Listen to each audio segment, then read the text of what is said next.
Hi everyone, today I'm going to show you how to use to-dos in Basecamp to track time. So there are two parts of to-dos in Basecamp. The first is just the actual to-do itself, and those are always part of a to-do list. So why don't I show you that in our project Basecamp right here. So we are looking at all the to-dos that I have action items in.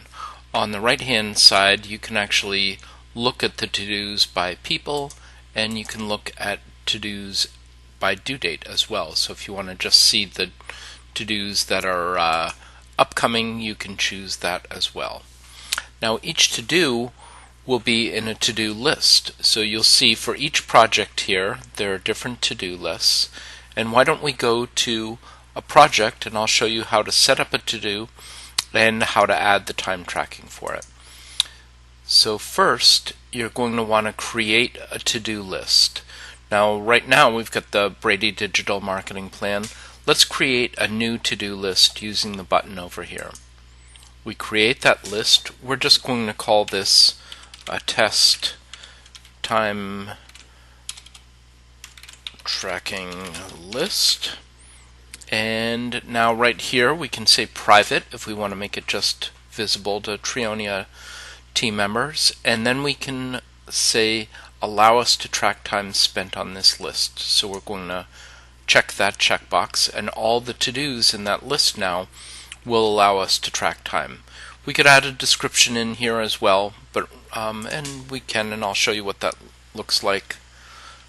To-do list to test time tracking, and there we go. So now we'll create the list. Now we've got our time tracking list, and now we can have multiple to-dos in here as well. So we'll just create a to-do here for show how to use time tracking, and then we can say we can choose people who are on the project, and then we can select a due date. So I'm the one doing this. We'll say due date. We'll say May 29th, 2013, and now we can add that item. Now if we want to, we can do a couple different things. We can add a new item.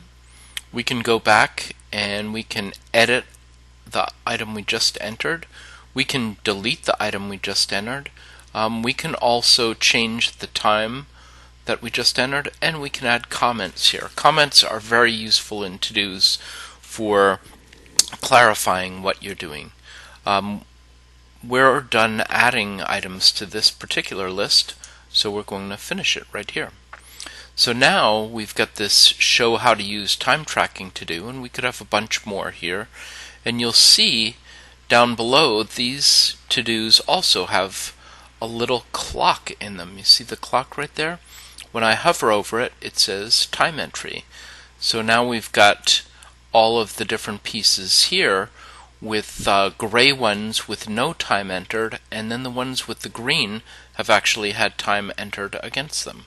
So now we can actually click on the time entry, and this video and posting it up to the website is going to take about 15 minutes. So we'll put in 0.25 hours because everything in the time here is hours, and this is going to be record and post video about time tracking.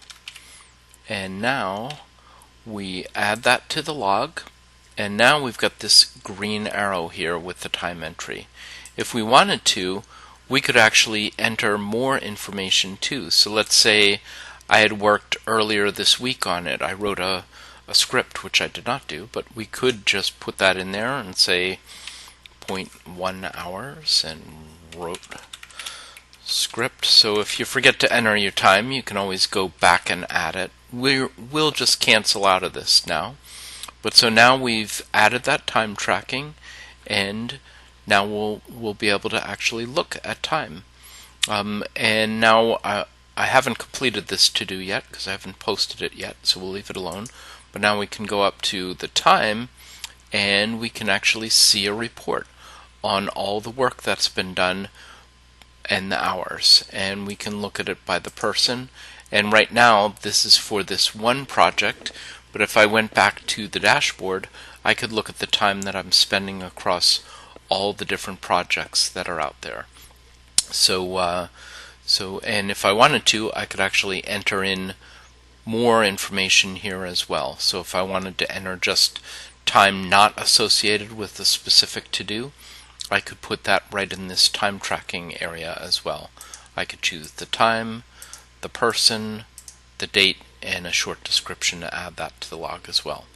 So by using time tracking, we'll be able to track our time by project and also by specific to-dos, so that we'll be able to keep track of how we're doing against the estimates that we've done on any of our projects to date. And if we start going over, we can talk to the clients. If we start going under, then we can all go out and have fun. Okay, so that's how to use time tracking, and we'll talk more about it at the company meeting as well next week. Thanks, everyone. Bye.